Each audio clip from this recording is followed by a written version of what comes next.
How did you end up doing what you do today, going from growing up in Georgia to leading in global payments and now fractional CFO work here in Atlanta? Soviet Union broke apart, so I grew up in a civil war. So growing up in a war is not rosy, but it teaches you a lot of good lessons. It sounds like you're able to find those hidden gems and the answers that someone that's just looking surface level can't see. I think what's constant in that journey is that I'm gravitated towards complex things and new things. I'm not afraid of trying new things and learning from them, sometimes from mistakes. That's just part of it. Really enjoying trying out new things, and that's how I got where I am.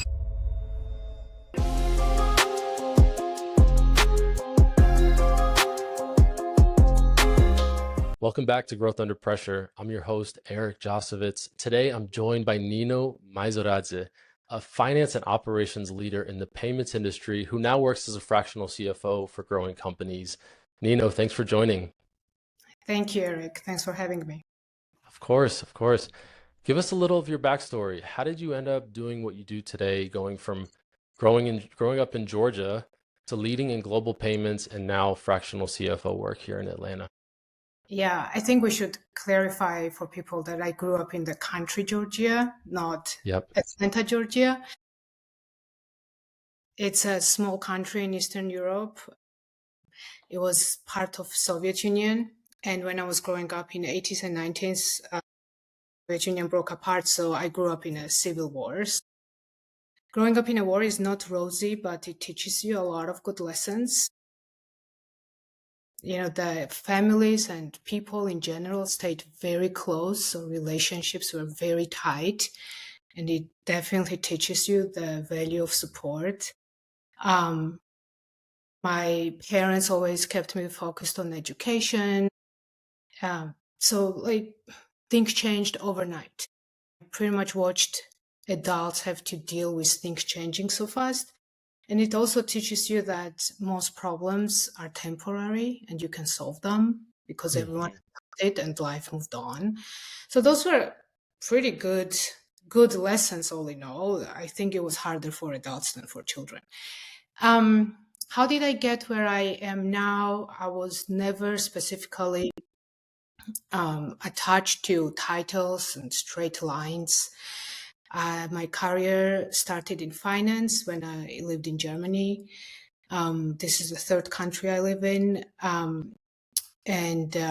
I was always really fascinated with how numbers connect with how the business actually runs. So that always attracted me, and I ended up in positions that were close to decisions and not reporting on numbers. So that naturally progressed my career, and it also progressed beyond a finance role because I was so close to the business, and that's really what interested me. I ended up running operations. But I think what's constant in that journey is that I'm gravitated towards complex things and new things. I'm not afraid of trying new things and learning from them, sometimes from mistakes. That's just part of it. And when I reflect back on my career journey, it really mirrors my personal journey from country to country, from CFO to COO. So I'm just really enjoying trying out new things. And that's how I got where I am. That's incredible. So you got to where you're at because you are pretty much a complex translator. You're able to translate complex situations and tell a story behind it. And it sounds like you're able to find those hidden gems and the answers that someone that's just looking surface level can't see. I totally agree with you. I'm actually fascinated that you're saying that because that's really true. I'm really big at cut out the noise, right? It's like what's noise and what's really the fact. And when you concentrate on facts, things become very pragmatic and very straightforward. And especially in numbers, too, like in finance, I always used to tell my teams, tell me what's the story. Don't tell me this went up by 2% and this went down 1%. I can read that. The room can read that. But tell me, what is the story behind it? Like, is 2% good, bad, different? Like, did we expect more? tell me the story, and numbers do tell the story. Maybe that's the geek in me, but I really see that. And when you look at your job as a business partner, you end up speaking in the business terms, in terms of what is this mean for the company? Is this taking us to the next level? Yes or no? And that's really what I enjoy about my job. You know, it's funny you say that, the geek in me, because I think that we all have different learning abilities. And I'm also a finance leader as well. So when I was always good at math, it came easy to me. I didn't do so well in the other uh, categories, but something about numbers is easy to us. And I think, to your point, you can see the story. It's just like, if I try to speak Spanish, it's going to be really bad, but someone who knows languages can really just pick up and understand the language as a whole, That's such a right? good example. I love it. It makes all the sense to me. Yeah. And you started in Georgia, went to Germany. Now you're here in Atlanta, Georgia, because your company brought you here. Take me through that journey. Did you go to school in Germany? I did. I went to school in Germany. I studied economics. I find it also fascinating, again, how numbers influence and drive people, behaviors, right, in different countries. But then I ended up in FP&A world. I did actually study in Georgia as well. And then in Germany, like I said a few minutes ago, I'm not very attached to straight lines. I never planned it out like that. It's just I followed interesting things, and luckily enough, they took me to interesting places. When I was a student, I had scholarships, and scholarships ran out, needed a job, was lucky enough to work in a global company in Germany, and that's how I ended up in FP&A world. So I started on the analysis side and not accounting side. One thing led to another. I really, there's not much more to say than I follow interesting things and pretty Yeah. open-minded, and it's a great learning. And did you always try to add value? I know obviously you've climbed the ladder from FP&A to finance leader, CFO, and then COO. Did you get there by always trying to add value with everything that you did? I know you're dedicated and just wanted to work hard, but like, were you also adding value and your superior saw that? I hope so. And yes. Well, let me answer it this way. Most of my growth comes taking a scope that outpaced my roles, right? Doing things that were beyond my role at that point because I saw the need, or there was a situation where somebody had to step up, and I did. Again, because it was interesting to me, it was complex, and it needed to be done. And I enjoyed doing it. And I know that it was earned, but I also want to say that it is luck to be in an environment where that is seen and not just abused. Yeah. Um, so I worked without a CFO as an FP&A manager for years and worked directly with the CEO. So again, it was not my job, but somebody needed to do it. So I always outpaced my roles, and that definitely influenced the career trajectory. And another thing is, my philosophy at work is really stay pragmatic. I think you can spend all day long in getting tied down in things that actually don't add value. Mhm. And I think when you have that approach of staying pragmatic, what needs to be done, what will get us to the next level, you start thinking that way, and then value creation starts there, right? And if you just put checks in the boxes, nobody moves forward. So I think it is an approach and personality and interests. And I really think that when you do things because they interest you, you simply do a better job because it energizes you and results follow. Yeah, I mean, you adding value, like, which is really important to point out because most people, they're in their jobs every day, going through their checklist, clearing their emails, doing the low-hanging fruit stuff first. But you added value, you did the big items, and that you know that showed the team that, hey, you know what? She's ready to be a CFO, and she's a CFO. Now she can also be a COO. And tell me a little bit more about that. How do you go from a CFO to CEO? I know there's a lot of um, CFOs that are also doing the COO role, and Mm. it's a double role.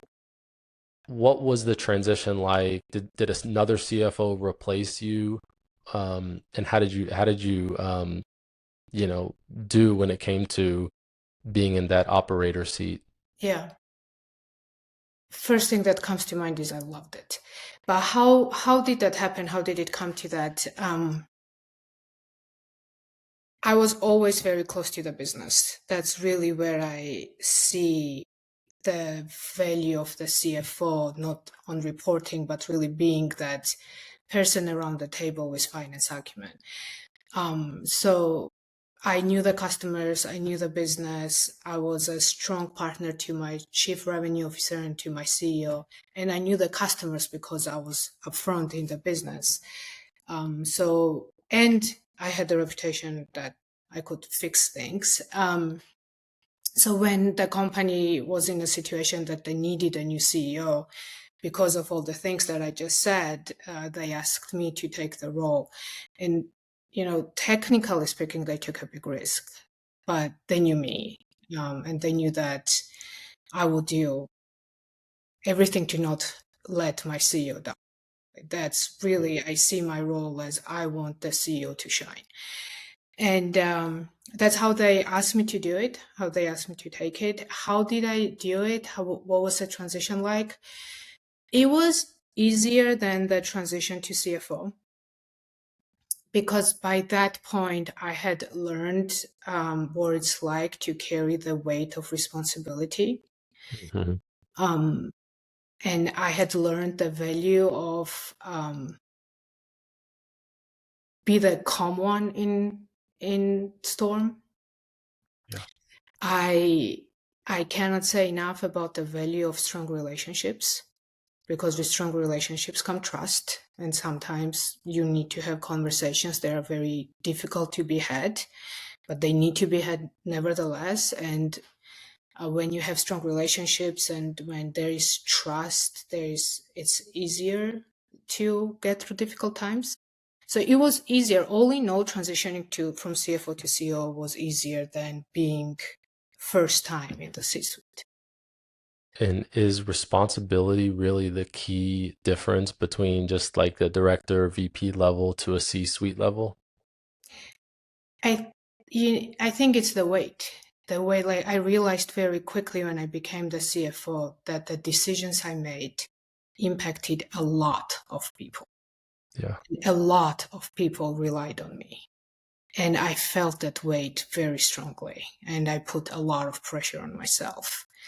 And with that time, I learned to carry that responsibility without feel all the responsibility and not unnecessary pressure, because that mindset doesn't help you make good judgment calls, right? Yeah.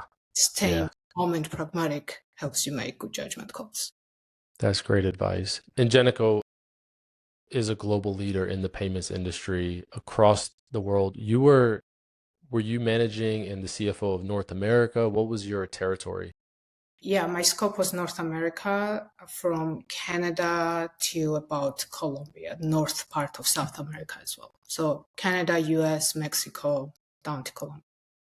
That's incredible to go from, a small country at war, growing up in Georgia, to going to moving to Germany, being a part of this global payments company and becoming then a CFO and a COO. So I want to talk a little bit about your childhood and your progression to how you got to where you're at today to be successful. and, a successful finance leader, specifically an operator.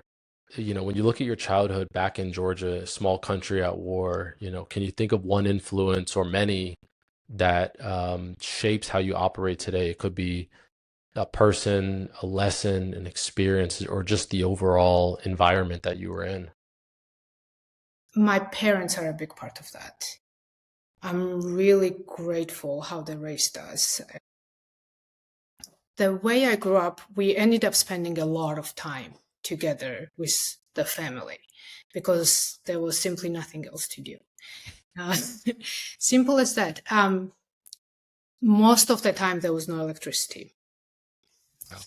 And you would end up sitting in the room that was the easiest to keep warm.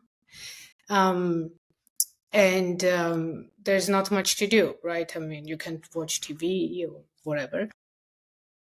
So we spent a lot of time together, four of us, my parents, my sister, and I. And my parents are incredibly well-educated people, and they told us stories. And I use air quotes because the stories were actually either world history or classic literature.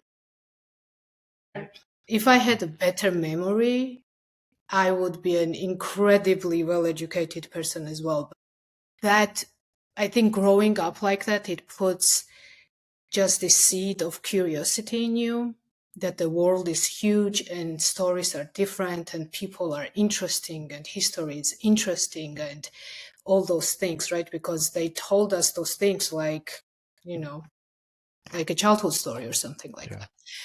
that.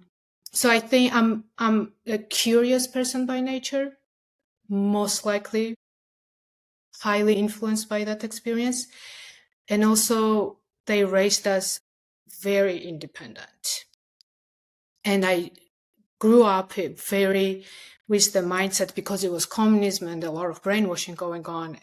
And my parents were strongly against that. They probably kind of in the attempt to overcorrect the rest of it, they raised us with any opinion is okay to have as long as you voice that with respect. Like, you think that the most known poet they want you to write an essay about is not good, you don't like it, that's your opinion, say it, just say it with respect. So that too raises you with puts that strong sense of, I will say what's right, and that's totally okay, right? So we didn't grow up with child, you need to be quiet, child shouldn't be heard, or whatever those things are. Yeah. Quite the opposite. So I think that is the reason why I always seeked out interesting things, seeked out when there was an opportunity to go for an semester in a different country kind of program. I was like, sure, I want to go and see that. And then while I was there were other opportunities and I followed them. So just, I think those were the factors that developed my personality and my value system of curiosity, learning, following the path. Those are interesting things.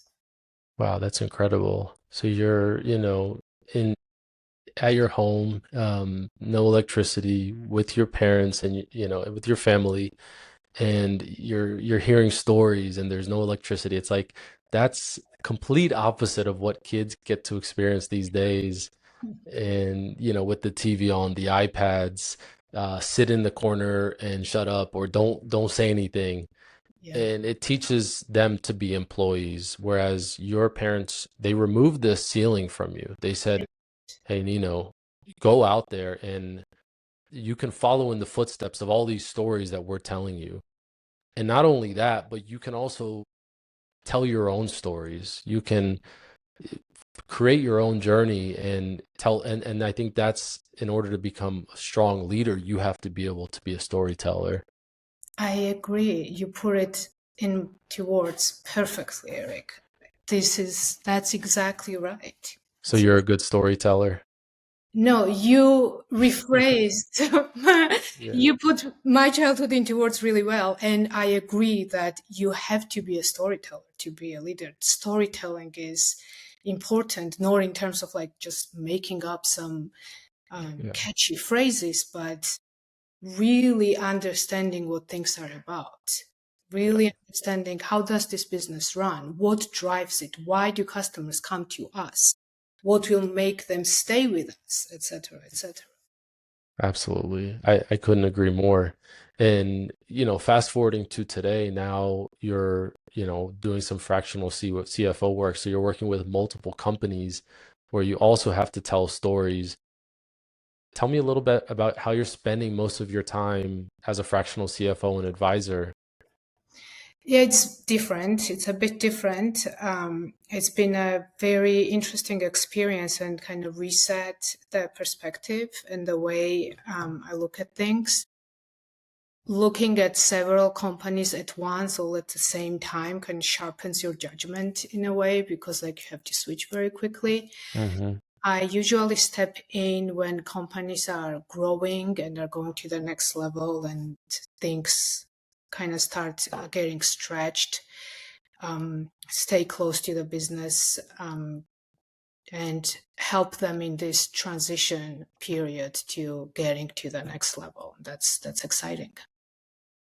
Excellent. Yeah, it is. It's a lot different than the global companies, right? And you're working with a lot more early stage companies. Hmm. And what I love about that is it really changes your perspective on, I think when you're in a big company, things get complicated, right? The way we do things, the processes sometimes get very heavy in Yeah. terms of complexity. And seeing the smaller companies' processes, sometimes you're like, this is totally scalable. Yeah. And it really changes some of the ways you think. It's a great contrast experience to have. You can allow them to think bigger. And Yeah, same thing your parents did, remove that ceiling. right.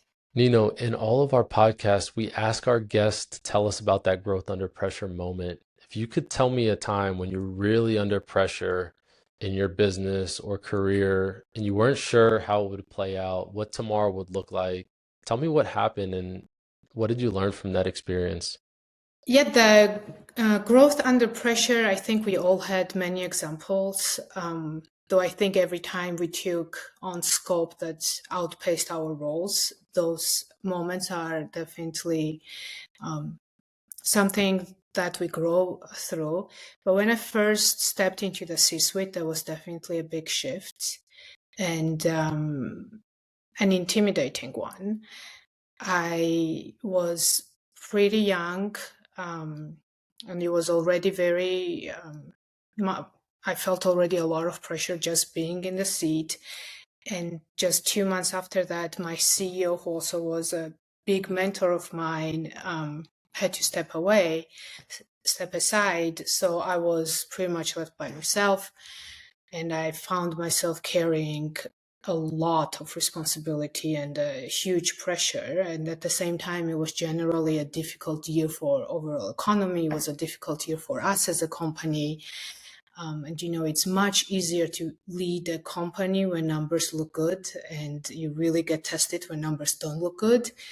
And on top of that, I was brand new in C-suite. And on top of that, my CEO was not there. And I truly didn't know what tomorrow would look like.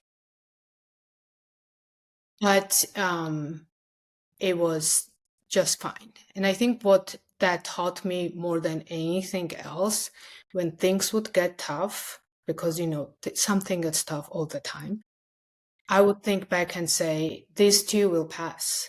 Like, we will get through this. You can get through any difficult situation with focus on the right things, with tuning out the noise, concentrating on facts, being okay with taking decisions even if you don't have all the information, understanding that things might not be perfect and you got to find a way to be okay with that.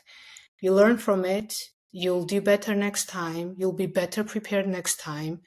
But when it's really a crisis mode, You got to concentrate on really what's at stake and what will make a difference, and not get tied down in a lot of things that feel like pressure, but not all of them are equally crucial. Do you have a practice when you're in those high pressure moments that help ease your mind, or maybe before a presentation, or when you have the executive team or board breathing down your neck? Do you have a go-to practice? I don't have a practice, but I do have rules. And they are very near and dear to me as a person as well. I don't sugarcoat. I speak the truth. I think there's a lot of value in being factual, and it is natural to want to, somehow like make it sound not as bad, not deliver bad news, but it is what it is. So I take a deep breath and say the way things are. It's very important to me that I do what I say what I do. Those are just my personal values, and it has served me very well at work. And I think as a CFO specifically, it's incredibly important, because you don't want the information to fluctuate a lot, right? You don't want your board to be surprised. Even if the surprise is quote unquote a good one, it's still a surprise. Next time it might be negative. That just means you didn't have your stuff under control. So those things of keep it really tight, concentrate on what really matters to them and to this situation, and just say as it really is, has served me really well. So you live by that rule, where you say, look, I'm gonna go in here, I'm gonna tell the truth. Whatever happens, happens. We'll live with that after it's done. And you know what happens? The conversations get elevated. That's what happens. In every time, 10 out of 10 times, especially in the rooms where it's board, executive team, I mean, those are experienced people. They want to get things done, and they don't feed off of, manufactured emotions either. So it elevates conversations. It gets you to the point faster. It makes the meeting more effective. And all in all, it raises the level of the meeting. That's been That's my incredible. experience. That's really good. We just recorded a podcast with a finance and operations leader from one of the number one selling apps in their specific category. And one piece of advice that he had was to always celebrate your failures. Yeah. Like, like, and to your point on, being able to elevate the decision making, that's the goal in celebrating those failures. Okay, Absolutely. I want to close real quick with a rapid fire of questions. Give me one metric that you would check every single week or every day without fail.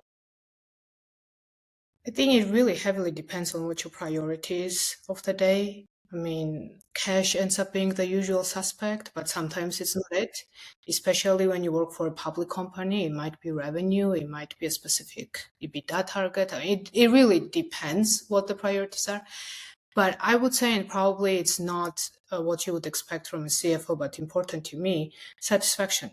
Satisfaction factors, whether it's Yeah. employees, customers, your board, other stakeholders, because cash tells you if you will survive today, and satisfaction levels tells you if you will last. So that's as important to me. So like net promoter score would probably be a good indicator of that. Also for employees. Yeah. Yeah. Excellent. Name one book, podcast, or talk that you would recommend.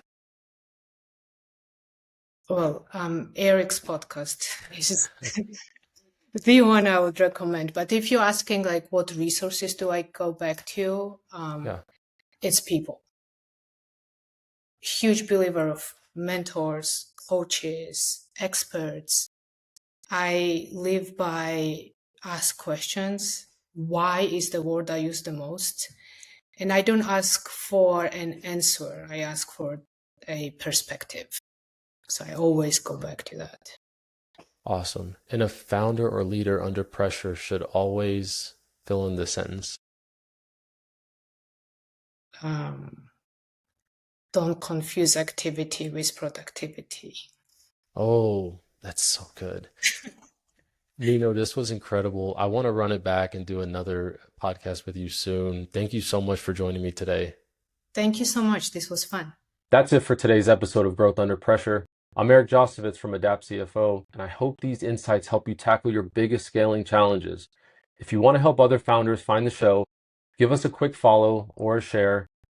Thanks for listening, and I hope to catch you next time.